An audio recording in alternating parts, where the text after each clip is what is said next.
रामकृष्ण.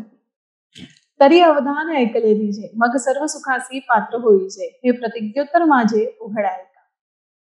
श्री माऊली म्हणतात, अहो श्रोते हो, तर आपण एक वेळ श्रवणाकडे लक्ष द्या, म्हणजे मग सर्व सुखाला पात्र व्हाल. हे माझे उघड प्रतिज्ञेचे बोलणे ऐका. श्री महाराजांनी श्रवणाच्या महत्वावर भर दिला आहे.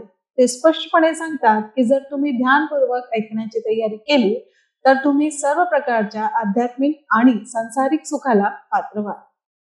त्यांच्या या वचनातून गहन तत्वज्ञान आणि आध्यात्मिक मार्गदर्शन आपल्याला मिळते. लक्षपूर्वक ऐका याचा अर्थ असा की आपण फक्त बाहेरून ऐकण्याऐवजी अंतर्मनाने ऐकले पाहिजे. अशा प्रकारचे श्रवण केल्यामुळे आपण आत्मज्ञान, धर्म आणि तत्वज्ञानातील सूक्ष्म गूढ उलगडून समजू शकतो. महाराजांचे बोलणे केवळ ऐकण्यापुरते मर्यादित नसून त्यामागील अर्थ समजून घेणे आणि जीवनात उतरवणे हे महत्वाचे आहे. या वचनाचा उपयोग केवळ आध्यात्मिक साधनेपुरता मर्यादित नाही, तर आपण आपल्या दैनंदिन जीवनातही त्याचा वापर करू शकतो.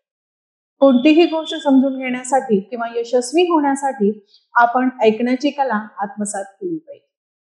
शिक्षण, नातेसंबंध आणि कार्यक्षेत्र या सर्व ठिकाणी जर आपण लक्षपूर्वक ऐकले तर आपण त्यातून सकारात्मक परिणाम अनुभवू शकतो.